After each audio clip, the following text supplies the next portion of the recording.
Hello guys! Hello! This is for Taurus. Welcome dito Taurus sa aking channel, Kapalaran 888. Alamin natin kung anong messages.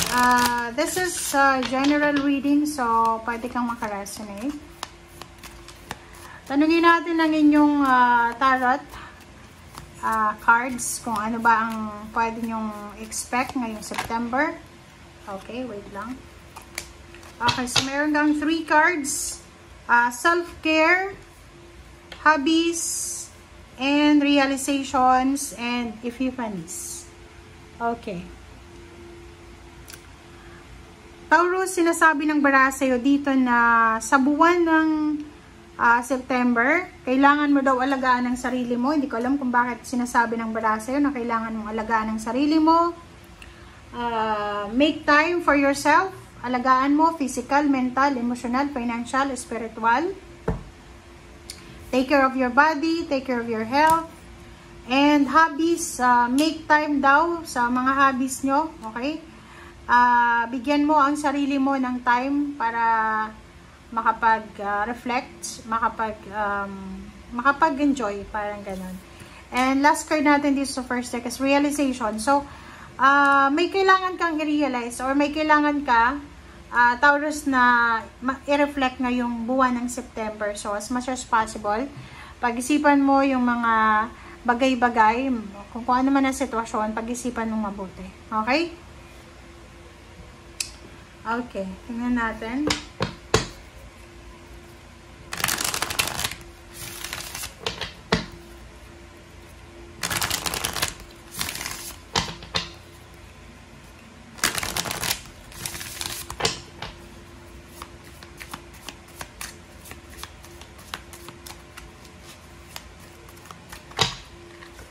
Okay, so embrace the flow of life. Wow.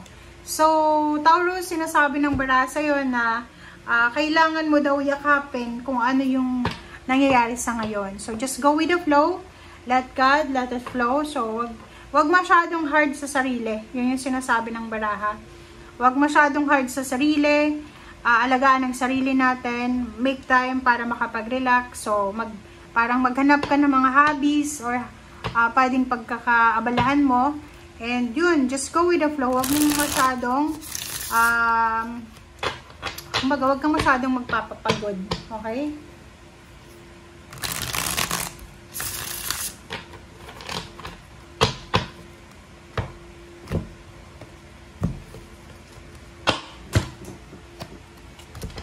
Okay, Justice, Lovers, Page of Swords, the Hermit, and 5 of Wands. Wow!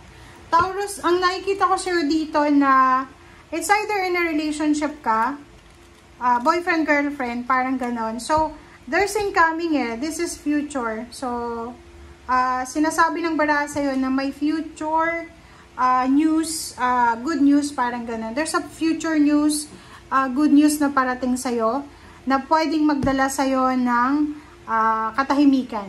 Parang ganon. So, in terms of relationship, possible na mayroong ikakasal, magsa-celebrate ng wedding anniversary.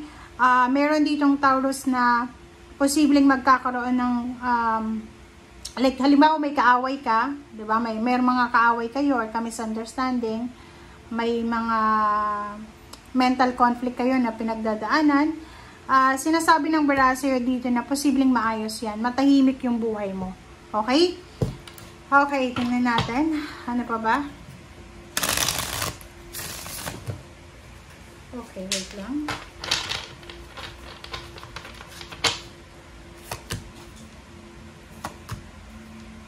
Okay, the Devil. Death card. And the Sun. Wow. So, kung makikita mo dito, 6 of Pentacles, there's a financial balance So, yung mga Taurus dito na possible na hindi balance yung finances mo for several years, maybe 7 months, sinasabi ng barahan na ihanda mo yung sarili mo kasi there's incoming Diba? There's a death card, may magta-transform sa buhay mo, especially sa mga Taurus na you're connected to the Capricorn energy. If you're married, in a relationship, may parents, may siblings ka na Capricorn, sinasabi ng baraha dito na possible na magkaroon ng clarity, diba? Awakening. So, like for example dito ha, example lang natin, Taurus. Yung 8 of Swords is possible na in a relationship ka sa kahit na anong zodiac signs, okay? Sinasabi ng baraha dyan sa'yo na there's an opportunity or possibility na maayos yung relationship mo na yan. Matapos, diba? Halimbawa, yung mga third party or may mga sa pamilya yung panay-away, magulo, or sa pamilya, like kung halimbawa may kaso ka, like may involved ka sa isang kaso or may kaso kang pinaglalaban sa korte, sinasabi ng baraha na posibleng papabor sa'yo. Matatapos na yung mga paghihintay nyo, matatapos na yung pagod, sakripisyo na gagawin mo. Kasi the sun is here.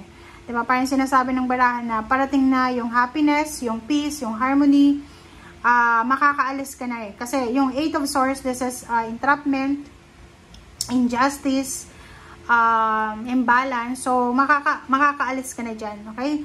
Lalo doon sa mga Taurus na, for example, involved ka sa mga temptation. Like, halimbawa, sugal, sa alcohol, or kung ano man na bisyo, or pwedeng sa mga third party, may mga third party ganyan-ganito. So, possible na maayos, possible na masettle yung mga relationship. Tapos siguro, kaya may realization dito eh, kasi posibleng marami kang marirealize para baguhin yung cycle. Parang ano to eh, ika-cut off mo, ika-cut off talaga, ika-cut mo yung cycle, okay? Like may mga generational courses na posibleng i-cut mo yung cord, okay?